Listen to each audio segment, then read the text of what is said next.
Okay. Plus nito. So, dinilit ko na yung ano, yung anong tawag dito? Yung mga blanks. Oo, yung mga blanks. Hide muna natin ito. So, ito lang kailangan ko. Ito, quantity.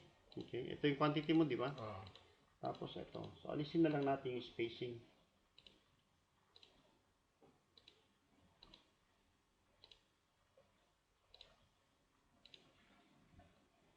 Okay. So, itong kailangan natin and then kukunin natin dito.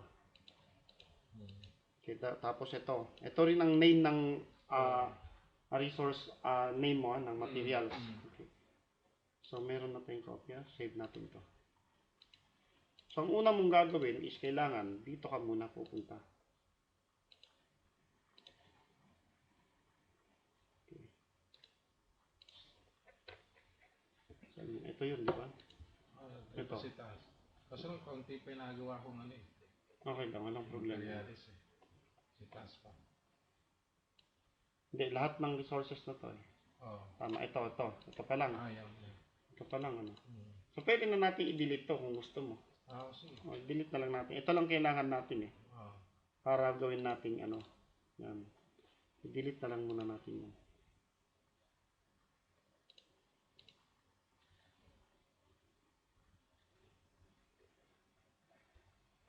Kaya pa rin dito ito. Para hindi na niya gagamitin, baka madoble. Okay.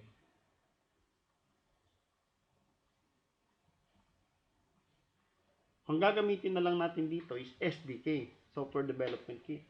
Ayan. Oo. Kasi pag hindi natin gagawin yun, ima-manual mo, matagal yun. Teka, meron naman ibang paraan, kahit pag wala kang SDK, through Microsoft Access naman, o connect ka directly sa database. At mag-create ka ngayon ng table. So, which is mas mahirap yun. Ayan. Oo. Mas mahirap yun. Naka-auto schedule pa na siya. Sandali. Kaya matagal. Alisin ko muna. Hindi, meron ka pa rin dito. Meron ako. Alisin na lang ito So kung in regards yung kahit anong mga materials mo dyan, walang kinalaman? Wala. Basta ito lang kailangan natin. Ito lang. So, kasi susundin niya ito eh. Hindi. Iba to. Iba to sa akin pala yun eh. Ito dito. Ito yung sa'yo. Yan. So, mag-create tayo ng isang ano dito. Materials.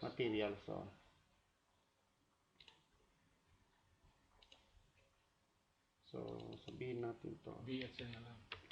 BHN. Yung ganyan din. BHN.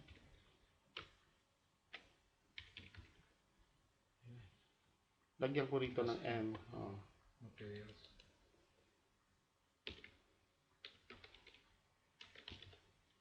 Okay, tapos palitan natin ng materials. Okay, so ito BHN. So, ngayon, iti-trace kasi niyan eh. So, i-close ko na to. Okay. So, ito, save ko na lang. So, sa Excel tayo gagawa niyan. Which is using yung, utilities, which ito, kailangan natin. Okay. Dictionary? Oo.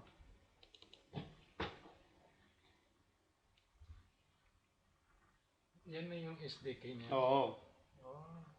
Pero before ito gagana, kailangan meron ka sa Primavera naka-install. Yun ang hindi magagawa, no? Hindi pa mahal yan. So, ito siya. Pinalitan ko kasi yan.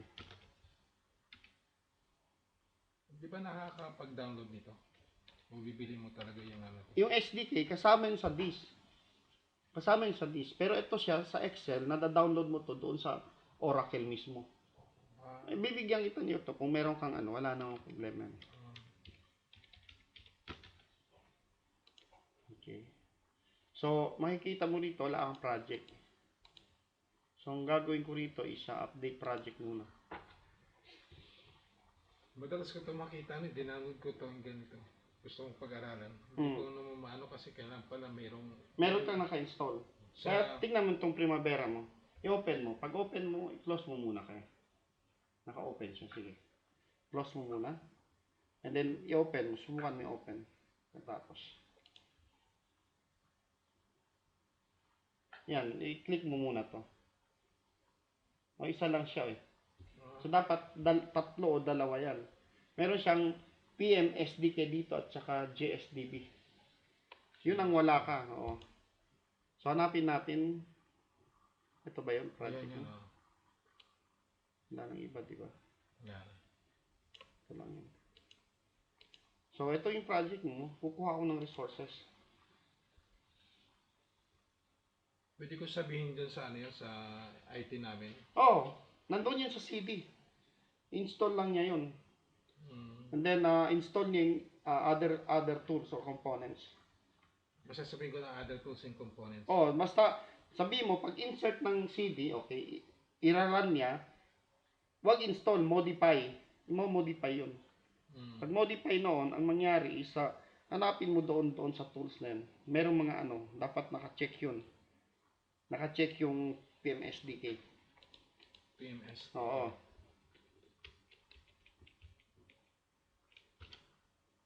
Ano nangyari? Ito na yung yung BOQ natin.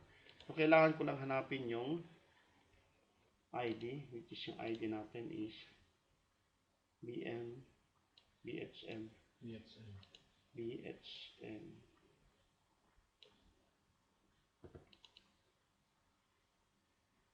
Ayan. Ito lang magiging reference ko. So, hindi delete ko na yung iba. Kasi hindi ko kailangan yung iba eh.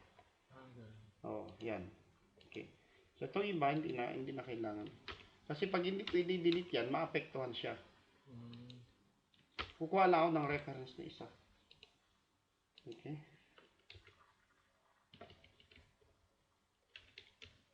So, ito na yun. Okay. So, ang gagawin ko is bubuksan ko. Ano yung R49 na yan? Hindi, ito yung parent resource ID. Walang problema yan. Ito lang naman ang susundin niya. Dito niya ilalagay. So, desktop. Ito siya. So, kukunin ko to. Kukunin ko lahat to. Ito. Ilan to? 1,000. Dami ah. So, which is, dito ko ilalagay. Medyo matagal-tagal to. 1,000. Yan yun. Okay. Pagkatapos nyan, kukunin ko ngayon yung quantity na yan, madali lang siya. Later na yan. Okay. So, mag-add ako dito ng isang column. Ito yung magiging resource ID ko. Sabihin ko na lang, pero makayong resource ID na kailangan? Wala na. So, BHN lang BHN. Tapos, sabihin ko M0001 na lang. Kasi 1,000 to. Higit. Dagdagan pa ng isang 0.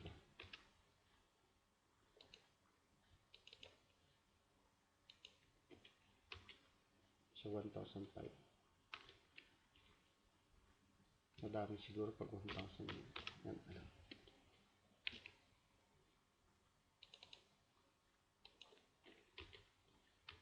So, ito nga yung gagamitin ko.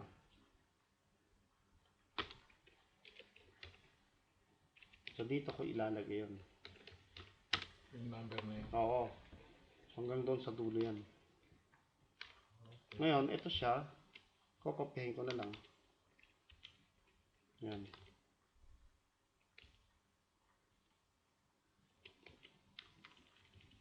Hanggang dito sa content lang. Yan.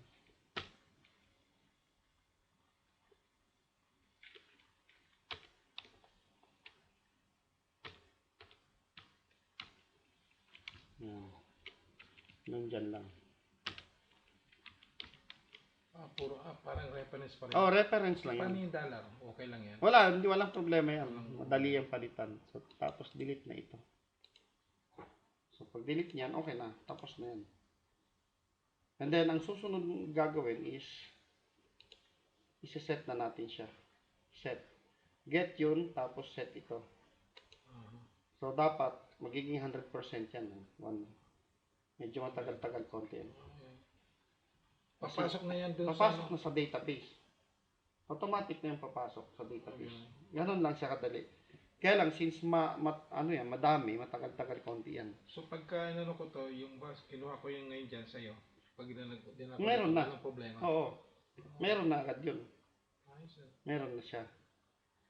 So sasabihin ko sa kanila, i-load lang, i-modify yung yung i-modify Oo, yung Primavera mo. Kasi ang Primavera kasi, pwede ko naman installan yan eh. Kaya lang hindi ko alam kung tatanggapin niya. Minsan kasi hindi eh, dahil yung CD ang hinahanap niya. Yes, Kasi pagka CD ang nasimulan, CD na rin yan dapat. Kasi Pilipino naman yan eh. Pilipino, pwede kausapin mo lang. Ito kasi siya medyo matagal konti, kasi 1% pa lang. Sa ito, sa Microsoft Access, madali lang yan. Oo, ito lang nakasanayan ko kasi mas madali siya kung mayroon ka na. Pero pag sa Microsoft Access, kukonek ka pa sa database. Sabi mo, nasolve ko yan dahil kasi iniisip mo ilang araw kaya gawin yun. Tagal yun. Tagal yun, 1,000. Tapos magkakamali ka pa. Oo. Ito siya, nandoon na yan, dadaling niya roon. Pero hindi pa siya naka-assign. Hindi pa naka-assign. Hindi pa naka-assign. Ito siya, ilo-load mo muna siya sa resources. Tapos? Pagkatapos noon, once na na-load na siya, madali na lang siya i-assign. Kasi meron ka ng activity ID. Wala nang problema yon. Madali na lang siya assign pag meron ka ng activity ID. Ngayon, kung sakaling hindi mo siya maantay, padala ko sa iyo finished product at pagkatapos noon, isend ko rin sa iyo yung video. Pwede yun. Itong video na to. Total naman, itong video na to, pwede natin siyang i-save.